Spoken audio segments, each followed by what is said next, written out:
So I said, well, are you sure it's just, it's not like backdrafts, you've left a window open somewhere and that's what's causing it. And she said, no, no, I'm telling you now, it's nothing like that. And she went on to elaborate that her 4-year-old son had woken up in the middle of the night and there was an old man standing right next to his bunk bed, staring at him right close to his face, probably 6 inches away. And he just said, come with me, Thomas, turn around and walk through the wall.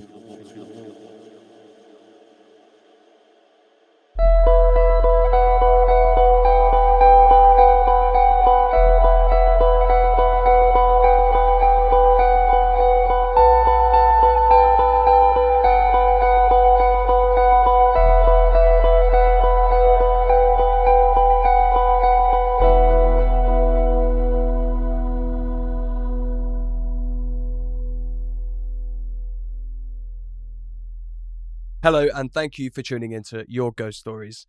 Today, you're in for a real treat as we have Richard Weil, founder, writer, narrator, and editor of Bedtime Stories, a channel of 800,000 subscribers on YouTube.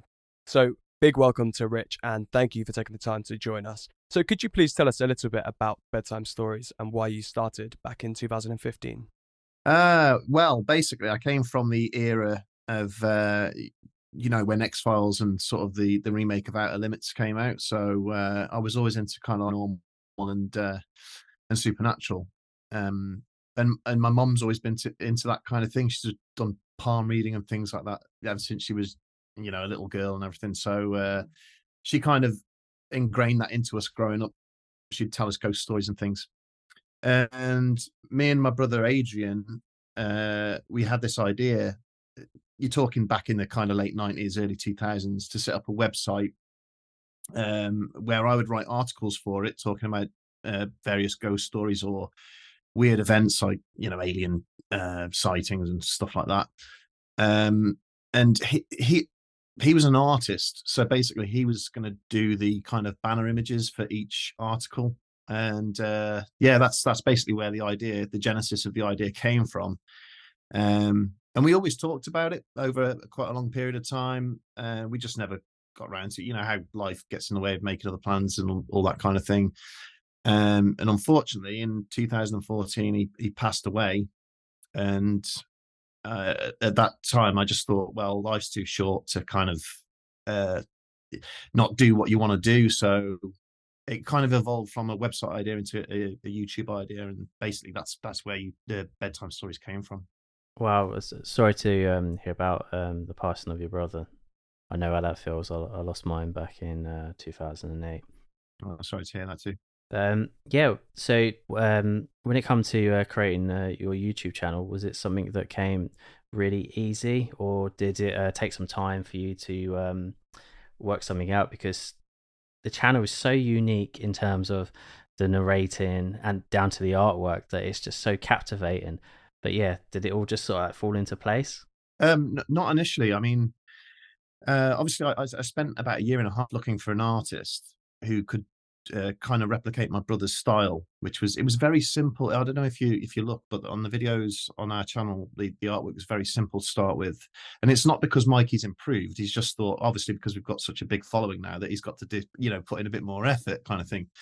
But yeah, I initially just hired him to do the thumbnail images. I was initially going to go for Google stock images to kind of tell the story. But that, as soon as I saw how effective the artwork was, I kind of said, well, actually, do you think you could do this all the way through the video for different scenes I'm talking about them?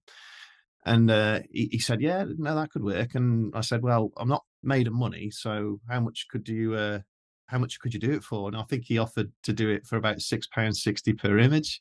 £6.66 actually, which is really, but it worked. And obviously as time's gone on, he's on much better salary now. So, I'm not kind of exploiting any slave labor kind of thing, but yeah. So have you always had an interest in the paranormal from a young age? What do you think sparked that kind of inside you? Just I think my mum. She'd always tell us these stories that she growing up, that she saw a cavalier standing at the end of a bed, and other things that had happened in various houses that she'd lived at. And yeah, and when the X-Files come out, she obviously used to let us stop up and watch that. And I guess that just kind of reinforced the passion for it, really. But yeah, me and my brothers always used to like, you know, because we came from quite a big family, so we often shared a room, and we'd just creep each other out at night, sitting up in bed telling stories like this, you know. So that's pretty much where it came from. Going on about X Files, did you ever have the X Files game? It was on PS1. I didn't, because I had a Sega Saturn. Oh, did you? I was a big Sega fanboy back in the day. I mean, I did have a PlayStation eventually, but no, I didn't. Yeah. I didn't play that game. No. I know my mum. Like, I used to love watching my mum play it for like hours. It wasn't like it was like a, well, obviously it's a video game, but what I mean is it was using actual real video, and it was more like a point and click type of like scenarios thing. But yeah, it was almost just like watching the X Files, pretty much. But yeah, that got me hooked into it. And but yeah, I've always been sort of a fan of the X Files.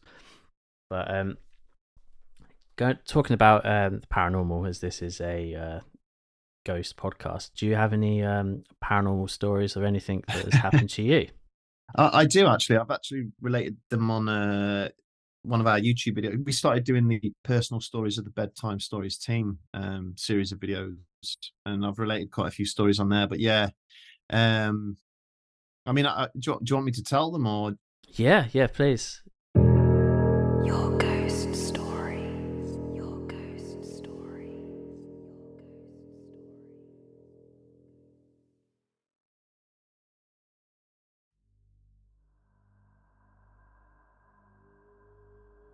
Well, when I was about, I think 15,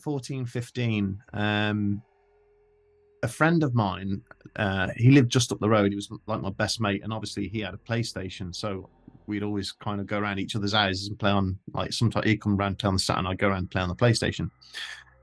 But one day I remember I was just at the bottom of his garden. There's quite a long path up to his front door.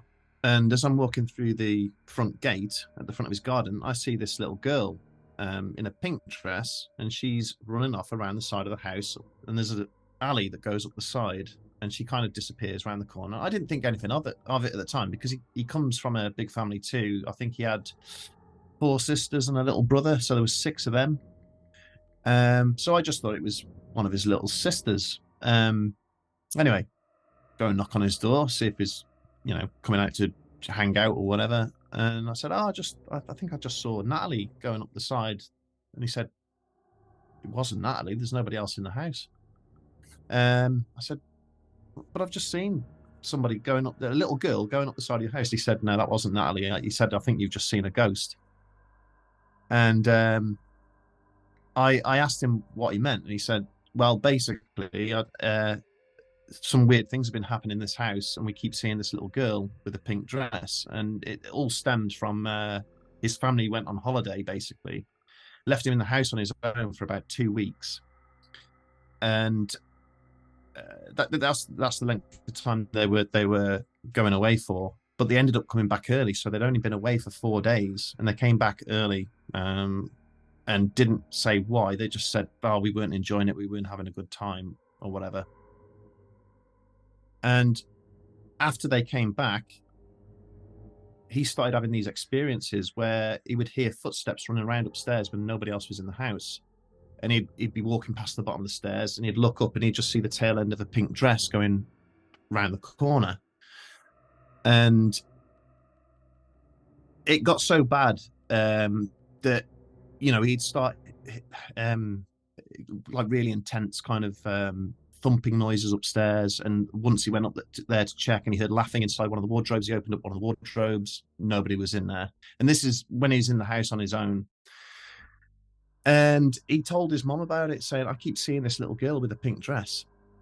And at that point, she confessed to him that basically the reason they came home from that holiday early was because she woke up in the middle of the night, one of the nights they were there, and she saw a little girl in a pink dress sitting on the end of their bed in the caravan that they were staying in. And as she thought it was her daughter, obviously. She went to grab her, and as she went to grab her, she completely disappeared. And that wasn't enough to make them leave the holiday. But throughout the course of the few days that they were there, this little girl was going into the kids' bedroom in the caravan, and they said she got no face. It was completely blank, no face, and it was scaring the children. So basically, they left because of that, and it must have followed them home because it then attached, or she attached herself to my best mate. That's probably not the best one. I mean, I've seen other things as well. I lived in a house. We had poltergeist activity and everything, which was really really creepy. But The poltergeist in your house sounds great. basically, when me and my partner first started dating, it was about 13 years ago. On probably our first or second date, I think it was. Obviously, me being who I am and into the paranormal and all that kind of thing. I think one of the questions I asked her, I said, "Do you believe in ghosts?" And she said, "Yeah, actually, the house that I'm living in is haunted." And I kind of went, "What? Why? What are you talking about?" And I'm quite skeptical, even though I've seen things. I'm still quite skeptical. And I just, she started telling me what she'd been experiencing, like slamming doors, things being falling off shelves, and things like that. So I said, "Well, are you sure it's just, it's not like backdrafts? You've left a window open somewhere, and that's what's causing it." And she said, "No, no, I'm telling you now, it's nothing like that." And she went on to elaborate that her 4-year-old son had woken up in the middle of the night, and there was an old man standing right next to his bunk bed, staring at him right close to his face, probably 6 inches away. And he just said, "Come with me, Thomas." Turn around and walk through the wall. And he was crying his eyes out, and obviously called his mum in, and he told his mum that that's what he'd seen. So I went, okay, that's fair enough. You can't really explain that away with like open windows and things. But every time I stayed over at her house, never experienced a damn thing. There was nothing weird ever happened while I stopped there. But when I moved in, probably I think 18 months after I met her, I finally moved in with her. I started to understand what was going on. And I think my first experience was this noise woke me up in the middle of the night, and it was like something falling off a shelf. Went into the kids' toy room, and their money box, which was full of coins, so it was quite heavy, had just basically fallen off the window ledge in that room and hit the floor. And that's what I'd heard. And I was standing there thinking to myself, well, what the hell could have knocked that off? I mean, even if you got rats or mice in the house, they're not going to be able to push something like that off. I mean, it's about a kilogram in weight. And over time, things just got worse and worse. And I remember the scariest. I'll tell you the scariest instance that I had, and I'll tell you the weirdest. There's two different. The weirdest, not necessarily the scariest, but the weirdest obviously freaked me out in different ways. We'd love to hear your scariest. Me and my girlfriend were in bed, and I think it was about 2 o'clock in the morning. And I just woke up for whatever reason. I just wasn't sleeping very well, I guess. She was fast asleep next to me.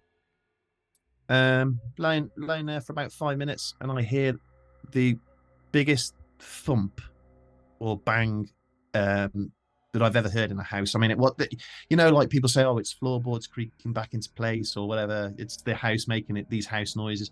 It wasn't anything like that. It was honestly like somebody got a sledgehammer and smacked it against one of the walls. The whole house shook, like vibrated. I wouldn't say shook, but it vibrated. That's how intense this thump was, and it was that loud that it woke my missus up. She sat up in bed, went, "What the hell was that?" I got out of bed, ran out into the hall. Oh, by the way, I should say that I heard the pitter patter of feet running down the stairs after this bang had occurred, straight after. So it was this big thump, then there was a pitter patter of feet. I missed that part out. I got out of bed. I ran into the kids' room. Thomas is fast asleep in bed. Callum's 3 years old. Tom's 4. Callum is lying there with a sheet, or rather the duvet, right up over his face like that.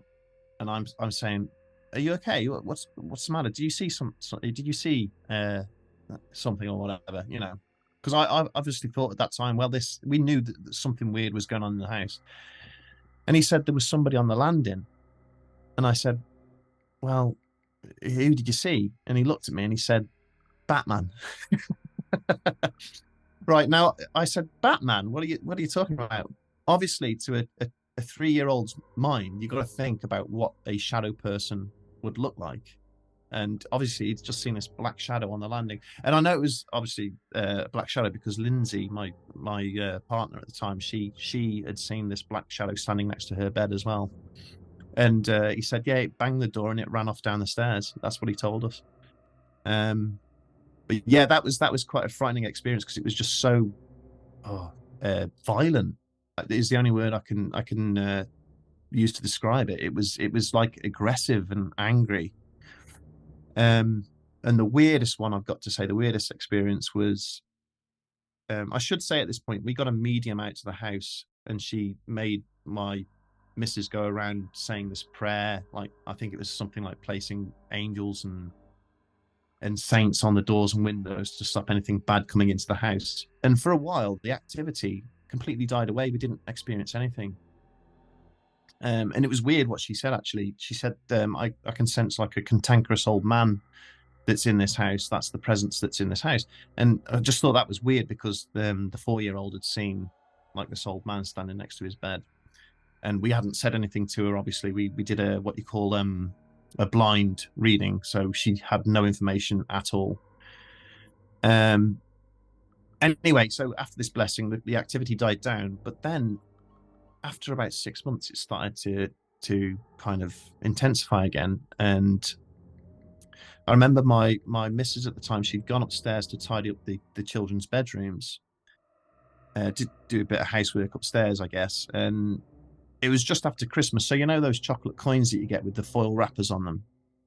Well, they'd been eating those chocolate coins after Christmas and they'd left these wrappers strewn all over their bed. So she cleaned up all of those and chucked them into the bin.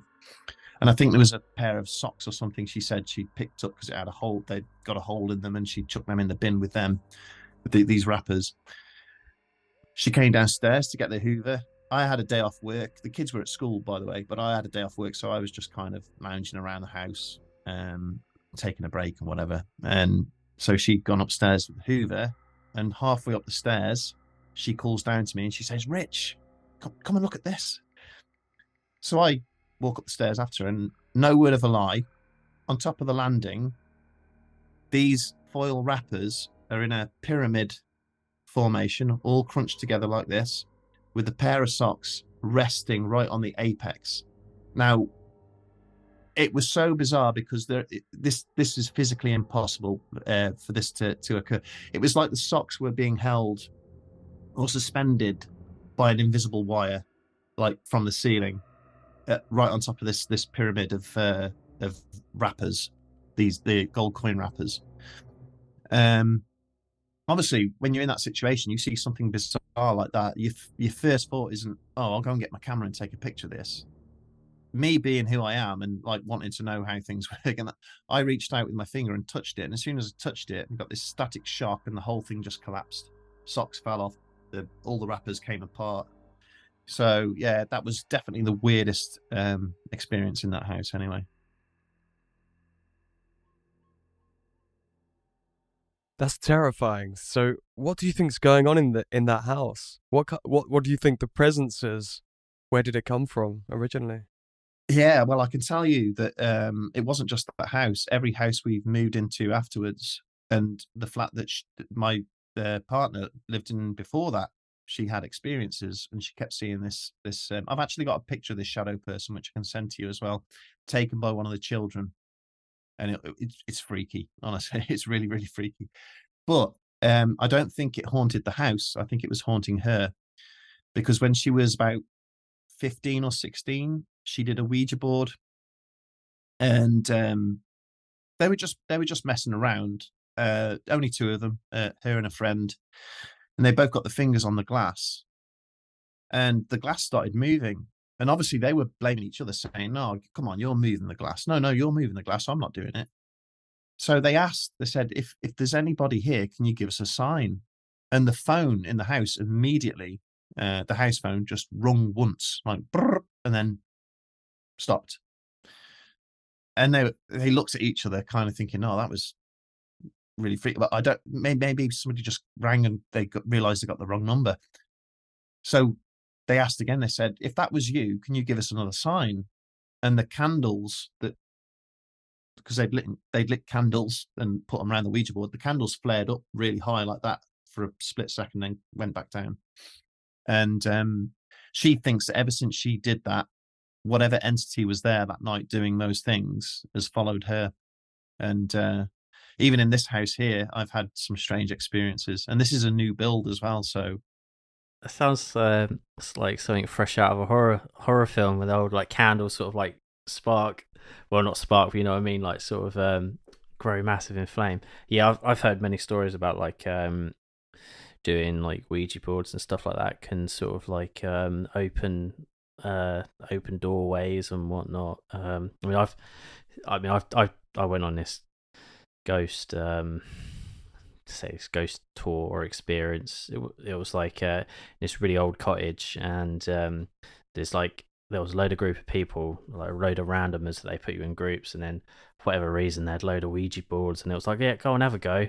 But yeah, I was just doing it with these random people, and I felt like it was fake. I felt like someone was like spelling something out, which was like a load of nonsense. But yeah, I can imagine that being actually like quite terrifying when you're with someone that you trust, and all those things all happening around you. I mean, definitely get my heart rate racing. I remember once when I was here, this is my little office, you see. This is where I kind of do all the recording things. You can see my tablet behind and everything like that, where I record the narrations and then edit the videos together. I think it was around 2019. We'd not been living here very long. I've lived here probably about 4 years now. And it was just when one of the new Marvel films had just come out, whatever it was at that time. You probably know better than me. I'm not One of many. I've kind of lost my patience with them now, so I don't pay any attention. But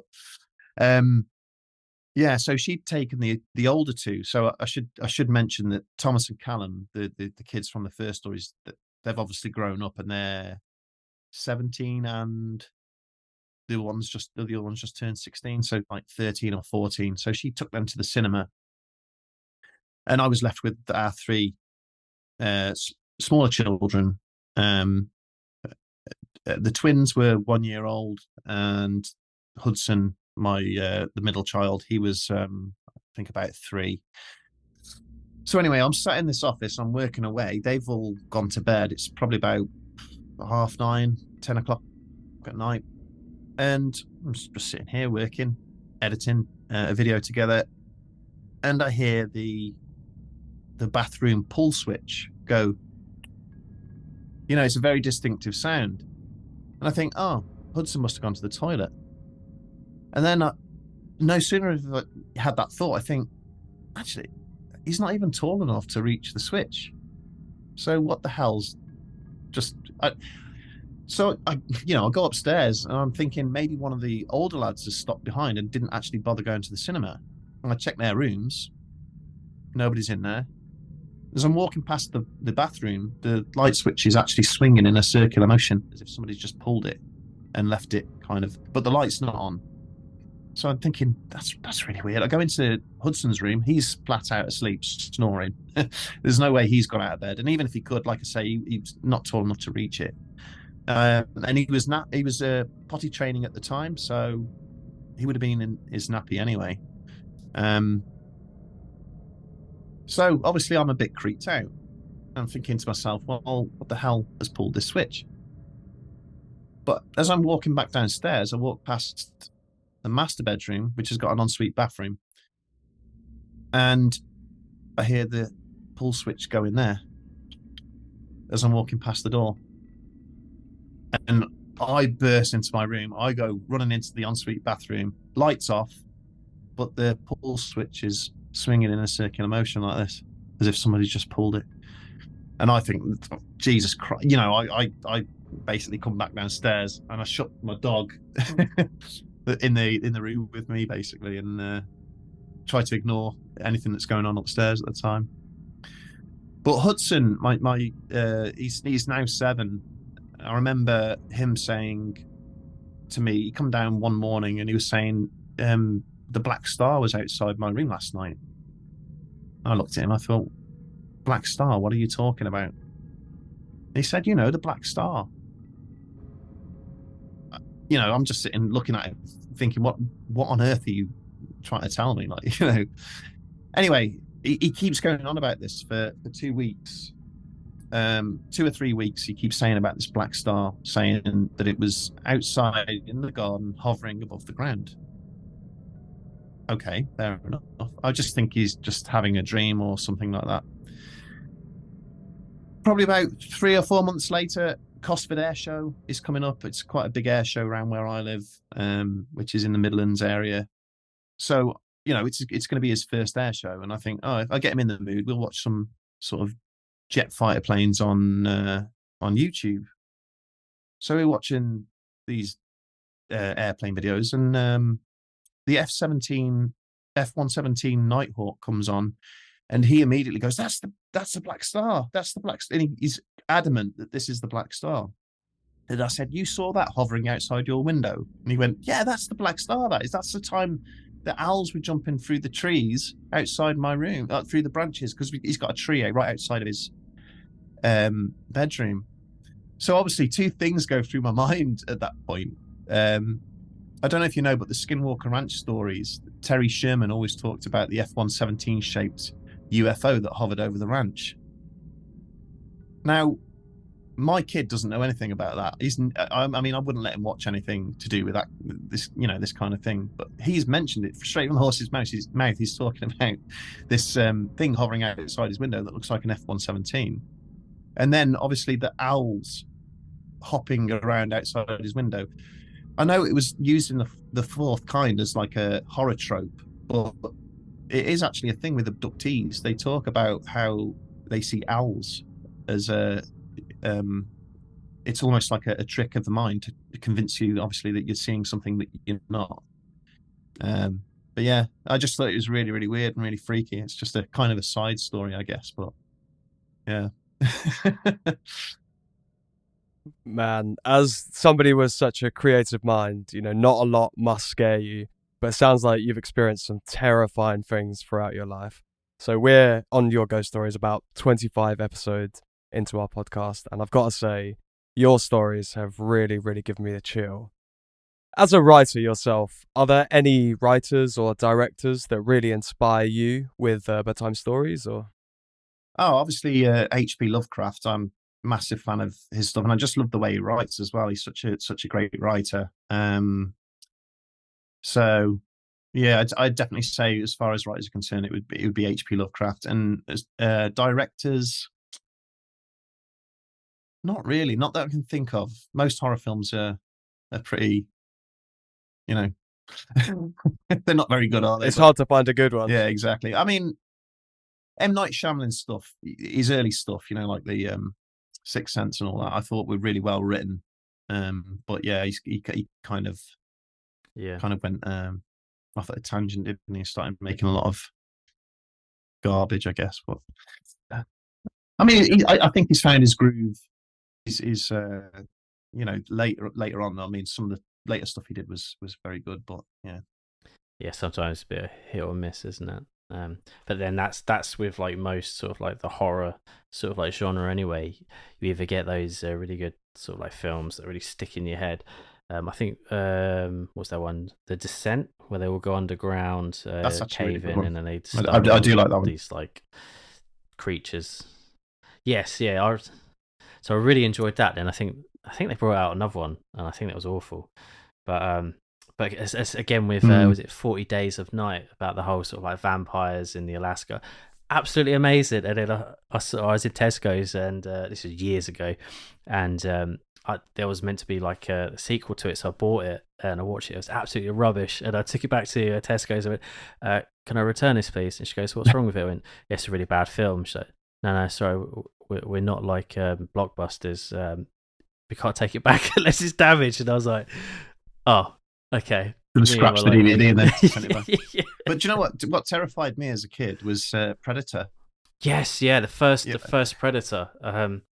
Yeah. That was absolutely My terrifying. my my parents actually let me watch that when I was about 5 or 6 years Really? old. Um, I think it was a done thing in the 80s. Obviously, they marketed all the toys for Terminator and Predator to Yeah, kids, yeah. so they knew kids were watching it. But all my mates watched it.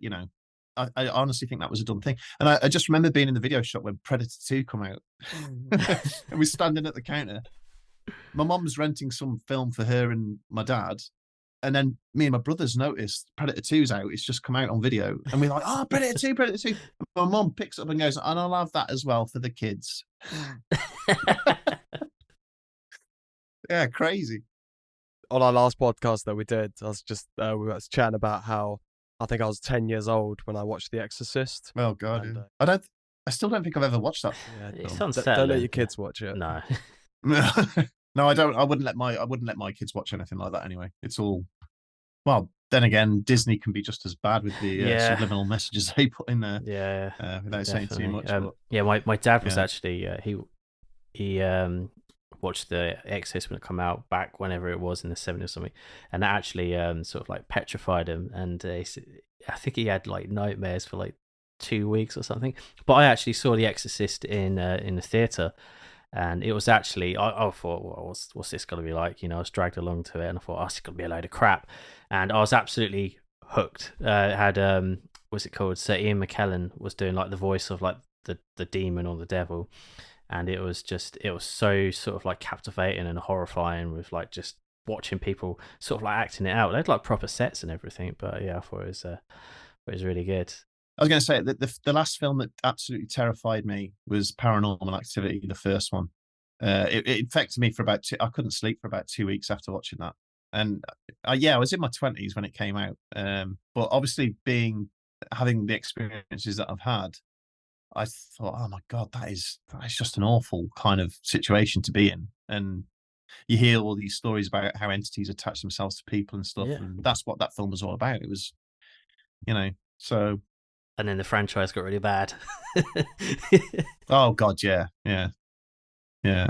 The second one weren't too bad, but then Yes. 3 and 4, and then however many there are, Start, it's just start it going got on silly, about didn't it? cults and stuff, and it's just like, nah, you've overcooked it here. Mm. Going back to the YouTube channel, I actually remember finding bedtime stories years ago. When I was at work once, there was not much work to do, and I was like looking up David Icke conspiracies about like reptilians and then aliens, and somehow it led me on to finding bedtime stories. And since then I've been sort of hooked, like from all the captivating narration and storytelling to the amazing artwork, which, as you said earlier, I sort of seen it massively progress and become more animated over the years. And it's that originality and high quality content that just stuck with me and with your channel. But how long does it take to produce an episode with the bar being set so high, and how do you deal with the stress that comes with it? It's not so bad actually, because obviously I've got the team behind me as well. So I've got the writer doing all the right. I mean, when we first started out, I mean, I was doing all the writing and recording, and then all the editing and everything like that. Which was very stressful, especially if you're trying to grow your channel. You've got to kind of defer to the algorithm, and if you don't produce content regularly, you get punished for that. As we've gone on, obviously I hired Simon, who's the main writer now. He basically writes pretty much every episode. I still have a crack at it every now and then, but that has taken a lot of stress away, because he's really, really quick, and he got the tone down to a T pretty much, within the first few attempts. When he first joined the team, he's just been really, really good, and it's really helped me out a lot. And obviously Mikey does the artwork. So in terms of amount of time it takes, obviously Simon's always building up a back catalogue of episodes. I've always got like a list of episodes to choose from on what to cover for that week, which I then brief into Mikey. It takes Mikey about, I'd say, 7 or 8 days to do the artwork. Sometimes less, sometimes more. It depends how complex it is. And in the meantime, I'll record the narration. I know the episodes are 20 minutes long, but I actually record so many mistakes. I think my recordings actually range from an hour to an hour and 15 minutes. So you're talking about 55 45 to 55 minutes of mistakes that I edit out and retakes and everything like that. And that can sometimes take the whole day, depending on how motivated I am to do it. And then stitching the video together, that probably takes another day. So, yeah, I'd say the whole process probably, if you're talking about writing, then the artwork, then the editing together, probably 2.5 weeks to do one episode. But because we're all working at the same time, you can condense that into 1 week to get it produced. When a new one pops up, it's straight away there, like there on my feed. But that's the one good thing sort of about bedtime stories is, I mean, I've watched them all. I've watched them all over the years. But as soon as a new episode comes out, I straight away want to watch it, and then it's just like, oh, I want another one.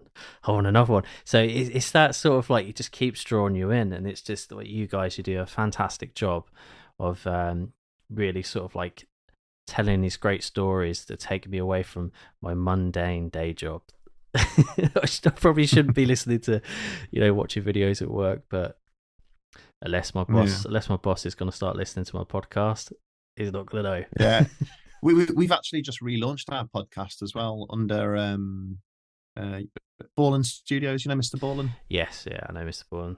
Well, Yeah, not so personally, but well, I didn't until I did go to London to meet him, actually, obviously to talk about the whole partnership. He's a really cool guy, really down to earth and everything. And yeah, but we obviously we signed the partnership with him, and he's basically his company, Borland Studios. They've relaunched it under new branding. It's still Bedtime Stories, but they've rebranded it slightly and repackaged it. And instead of doing one story per episode, they're coupling them up.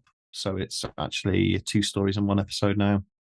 And we're just re-releasing all our old stuff mixed in with new stuff, and there'll also be some exclusive episodes as well. So yeah, it relaunched Sunday, I think. So yeah, that's pretty cool. It got to number 24 in the world already. Sorry, I'm blowing my own trumpet. Yeah, number 24 in the world. That's great. Yeah, basically it's all over the world. Yeah, so much better than we did on our own. Anyway, I don't think we ever cracked the top 100. So did you first start off doing podcasts first before the YouTube channel? About 2 weeks before, yeah. And that was only because it was ready to go before the artwork. So I'd recorded the narration, and I thought, well, I can just repurpose this and make a podcast out of it. And that's what I did. And it kind of worked on that in the background while I was waiting for the first lot of artwork to come in for the other episode. So technically, yeah, the podcast did actually launch probably a week or 2 before the channel. Yeah. But that's all been pulled down now. I was really gutted when they told me. They said, "Oh, we've pulled it all down." It's just like, that's 6 years worth of work, and they're just But one of those things. There are so many great episodes out there and stories to the Bedtime Stories channel. Do you have a favorite that you could recommend for our listeners at home to go and check out? Oh God, that's a tough one. So putting you on the spot there. Yeah, it's a tough one. I mean, it's not the most. I wouldn't say it's the most captivating in terms of like creep factor, but probably my favorite ever mystery, and my favorite episode, it's got to be the Flannel's Lighthouse mystery, because it was the episode that launched the channel, and I've always been fascinated by, you got these 3 lighthouse keepers on a isolated, uninhabited, and almost inaccessible island. And they just vanish. Why? They're on cliffs 300 feet tall. How the hell can anything touch them? So yeah, that's always intrigued me. But other than that, I would say the Dyatlov Pass incident is, a really big favorite of mine, and also the Skinwalker Ranch stuff. And we kind of evolved that into the other ranch stories that we started doing. The Colorado ranches. We've done 2 ranches in Colorado that have also incidents of high strangeness. So yeah, they're in a similar vein. So I'd say that's kind of my favorite subject, that whole thing of just weird happenings, like Cannock Chase as well. That's an area in the UK. I don't know if you've ever kind of been up this neck of the woods, but it's just down the road from me, and you always hear like really strange tales about that place, from lights in the sky, werewolves, and even Sasquatch has been seen there. Like, so. Last week we had a guest who writes the Bigfoot Terror in the Woods books. William Sheehan. William J. Sheehan.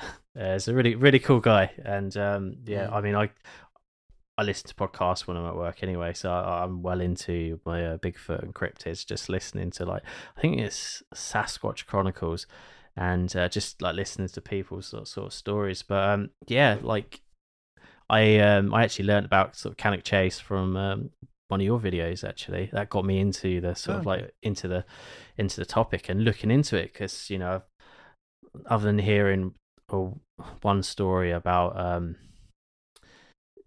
a Bigfoot sighting in Cornwall, I think it was.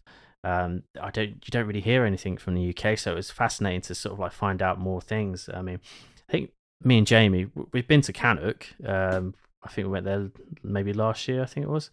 We played a gig there, didn't we? Yeah, we did, yeah. But didn't go up to the forest. But I mean, I want to check it out, but at the same time, I don't really want to meet anything. But I'd love to check it out, because I hear it is absolutely beautiful up there. It's beautiful in the day, but if you go at night, it's really, really creepy. Now, I went up a couple of weeks back with this with a friend of mine, and we got one of those ghost apps on the phone, and it was coming up with some really, really weird words. And yeah, we were walking around, and she was absolutely crapping herself, because it's like a really weird atmosphere when you're up there, and you do feel like you're being watched. It's I can't say. I mean, the only time I've ever felt like that was when I was living in this house with my partner before, and we had this poltergeist activity, and we had always had this oppressive feeling when we were in bed that we were being watched. There was something in the room with us, and it was very, very what's the word I'm looking for? Obvious, I guess. It like prominent feeling. It was like a really, yeah. And it was exactly the same sort of feeling that we felt at Cannock Chase. And yeah, like I say, beautiful in the day, creepy as hell at night. Your ghost stories. Your ghost stories. I think there's something sort of like instinctively in us, I suppose, as a sort of like maybe a as I say, a misfired sort of like instinct, that when us like humans are in places such as like the woods and stuff like that, although we can be at peace, but at the same time, it's that being surrounded by all those trees, not knowing what is actually out there. So I do think that definitely, when you're out in the middle of nowhere and you say walking through like a forest or something like that, it can be a bit unnerving at times. I mean, I had it when I was in Gloucester, near Gloucestershire, Forest of Dean. Yeah, I was walking through the Forest of Dean. I just had an argument with my ex at the time, and I stormed off. And I was walking, and I was just mindlessly walking. And it was about 6 o'clock, and then before I know it, I'm just sort of like standing there, and I'm like, hang on a minute. I'm quite far away now. I'm all on my own, and I read somewhere about these wild boars, and they do live in the forest, and they can attack you. So I start psyching myself out, going, I've got to get attacked by some wild boars in a minute, and there could be a little bit of rustling, and it just set me right off. But I'm not saying that's what sort of happened to you, but I know I definitely get into that sort of like mindset sometimes when like they get a bit startled or something. Just oh yeah, terrified of pigs, mate. If a wild boar ever come after you, like I wouldn't. Well, it'd probably catch me because I'm not a fast runner. But mate, feed them to the pigs, Harold. Would you rather an apparition, a really spooky apparition, or a wild boar just to appear right in front of you in the forest? A wild boar, because if there's a tree or something I can like swing up, I'll be safe for a little while until it buggers off somewhere. But they're quite vicious. But then again, an apparition, I don't know, man. Well, you got to ask yourself, how many people have been hurt by ghosts in history? I don't think there's even one recorded incident of it. So, That's a good point. Very good point. I think I'd rather see an apparition. So, Rich, you're clearly passionate about what you do, but is this path something you always saw yourself on? If you didn't start Bedtime Stories, No. what do you think you'd be doing with your life instead? Probably still in marketing, to be honest. I mean, that's what I was doing before this kicked off. And like I say, I just started it as a hobby. I really didn't expect to be leaving my day job to do it full time at all. But yeah, just like I guess I'm blessed in that way, that things have landed in the way they have. But yeah, I mean, if you'd have asked me when I was 16 years old what I wanted to do, obviously YouTube wasn't a thing then, but it certainly wouldn't have been a storyteller. You know, I was thinking more along the lines of fighter pilot or something like that. You know. Better than my dreams of wanting to be in a rock band and yeah. Well, actually, that as well. That as well. I mean, obviously, from the age of 16 to 25, I think 25 is about the point where I went, well, this isn't going to happen now, because obviously you've only got a certain window to get famous as a musician, and Yeah, after it's that, it true. gets more and more difficult. I think the cutoff is like late 20s, and once you hit your late 20s, you're kind of, you know, this isn't going to happen. The music industry just chews you up and spits you out. That's one thing that we've found in the podcast community, that everyone here is so welcoming, so friendly, and so it feels like a community. Whereas when you're in a band and playing music, it's kind of very competitive. Yes, so many gatekeepers, but yeah, we've not met any gatekeepers in the world of podcasts. It's been great. Yeah, well, God, I remember doing gigs, and we always used to think, oh, it's great to be the headline act. We always went after the headline act. It's called the headline act, but you're not really making any headlines. You're just kind of the last one to go on. That's all it means. And the amount of bands it just used to leave before you even played, that's just showing no respect whatsoever. You'd stood there and watched them play, and they didn't do the same for you. And obviously they'd take all their fans with them as well. So you weren't really playing to anybody new. You're playing to the same old people who came to your gigs. Yeah, there's a lot of competitive uh, sort of mood. That there's that the competitive kind of state of mind in music. Whereas this podcasting and things, I think we just bounce off each other, and we kind of support each other in the way that, you know, if one channel does a story on one thing, another channel will pick it up, and then it kind of goes like viral. And I guess that's the support in a way. So To everybody listening at home, make sure you go and check out your Bedtime Stories channel on YouTube, and now also on you have your Bedtime Stories podcast. Is that correct? yeah, relaunched. Yeah. Yep. Whereabouts can people find the podcasts? It's on every single major platform, to be honest. Spotify, Apple, Amazon Music. But I've been told, because obviously Bedtime Stories is quite a generic term, and there's so many podcasts that have that title, even though when I started there was only one or two.